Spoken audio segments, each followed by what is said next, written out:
Subscribe man for a journey of self-realization and press bell icon to get notification for new video.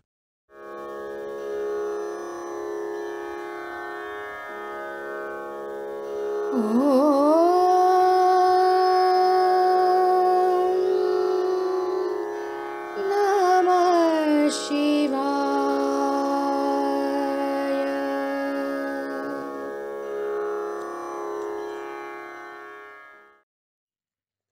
If a person is sad and is going for a travel, is obviously not in good state of mind, in spite of traveling by an express train, which has all the facilities like food and comfort, he will not be able to enjoy the trip.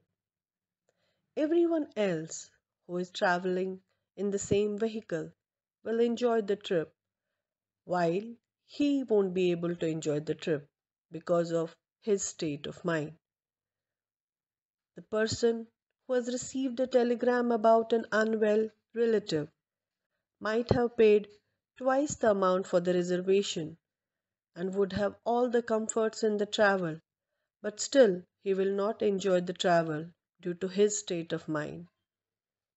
But Sri Sadguru does not want you to be sad, no matter how the circumstances around you are. Sri Sadguru wants us to believe and accept that we are Ananda Swarup, since any living being is originally a peaceful and a happy one, and hence Sri Sadguru wants us to be happy all the time. Because these problems are part and parcel of our lives. No one is spared, not even Sri Sadguru, the Almighty. We witness that Sri Sadguru also sees ups and downs in his life. If we read ancient texts and scriptures, God, when incarnated a human body, had to suffer and go through this cycle of happiness and sorrow.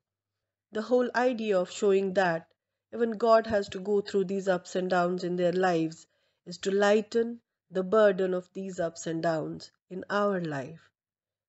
We see that even God used to fall ill. Even God had Sri Kuber who used to lend money to him. Sri Ashwini Kumar who was the doctor of gods. One might say, why does God need a doctor? Does God Almighty really fall sick? The fact that God had their doctor makes it clear that even God used to fall ill and needed medicine for treatment. Otherwise, what was the role of Sri Ashwini Kumar in those days? Anyways, the whole idea of all these stories is to ensure that we stay in stable state of mind even when things are not in our favor. Our job is to just have faith in Almighty Sri Sadguru and take every step with the belief in Sri Sadguru. Thus, while chanting the holy Naam, while going on this journey of life, irrespective of how the path is, we should always be happy and should always be in remembrance of Sri Sadguru. Of course, when we are not doing well, we think of Sri Sadguru, and nothing wrong in that. But when we are happy, when things are going our way, even then we should not forget Sri Sadguru. But when things start happening as per one's wish, his ego takes precedence. He becomes so self centered that he starts belittling people around him. On the contrary, when he is suffering, he expects everyone around him to help him, understand him, console him. His expectations are well placed, but what about his behavior when he is doing well? Sri Sadguru preaches everyone to stay stable in all the conditions. If you want to progress in life, let it be spiritual or even materialistic. These ups and downs are bound to come, but you need to stay stable all the time. For example, if you want to take up a travel from Pune to Mumbai, the roads are good, bus service is good, but still we see for some the travel is very smooth. It just takes 3 hours for them to reach Mumbai, but for someone else for the same travel it takes 7 hours. The travel is smooth till Panvel, but after Panvel, it takes 5 hours to reach the destination. This clearly shows that the same journey can be different for different individuals on a given day on the same given path. But what does Sri Sadguru say? Irrespective of condition, we need to complete the journey, and that one must not forget. And even if you say no for the travel, I'm going to take you to your destination because Almighty Sri Sadguru is with us all the time. We see in rail travel, kids after initial couple of hours get bored, start crying, but parents somehow manage to complete the travel, and after reaching the destination, same kids start enjoying. But try to visualize the state in which these kids travel for 8 hours and also the state of their parents. When kids start crying, both parents somehow manage to take care of the kids. In this journey of life, who are our parents? Tumi ho mata, pita tumi ho. When we say this, our Sri Sadguru is our parent, and Sri Sadguru is going to ensure that we complete our journey for sure. One has to be 100% sure about this fact that Almighty Sri Sadguru is going to ensure that we complete our journey.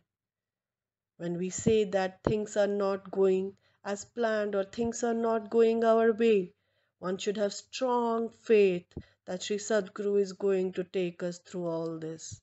Our job is just to discharge our duty by keeping full faith in Almighty.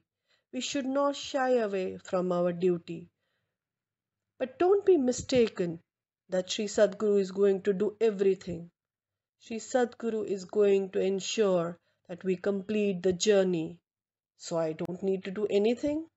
This is not what Sri Sadguru expects from us. Sri Sadguru does not like people who are lazy or who stay idle. If we look at the life of Sri Sai Baba, till his last breath, he used to do everything by his own and also made everyone else to work. Sri Sadguru says, chant holy Naam, but after performing your duty or while doing your duty. I have seen some families who say that our son is on spiritual path and chants holy Naam all the time. But when asked what does he do, they say he does not work. We ensure that he is fed well, but this is not acceptable. Someone who is fit to work must work as per his qualification. Sri Sadguru expects everyone to work. In fact, he expects us to work as per our abilities without any discrimination of work. We see that in temple of Sri Sai Baba or Sri Gurudwara, many people offer seva in the form of sweeping floor. Many people, one after another, keep picking the broom and start cleaning the floor. There is hardly anything to clean, but still, throughout the day, more than 500 people clean the floor. If we minutely observe, why do they do the seva? There is hidden ego in that as well. If someone asks us to pick a simple piece of paper from the floor, we in general will feel offended. We might say, that's not my job. We see this even at home. If a glass of water is kept in drawing room, husband does not pick up and keeps it back. He expects his wife to do that.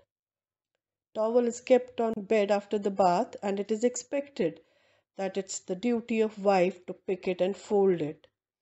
These are minute things but highlights the hidden ego. The feeling that I am someone special is the problem. To dilute this feeling or to get rid of this feeling, we should sweep floor in the temple. In Sri Gurudwara or in Sri Sai Baba temple, they don't come and tell us to sweep the floor. We see others are doing it, we also do it. By doing the act of sweeping floor, the idea is to leave our ego at the feet of Sri Sadguru, the Almighty. And unless we leave our ego, we will not be able to realize our true self. Jai Sai Ram.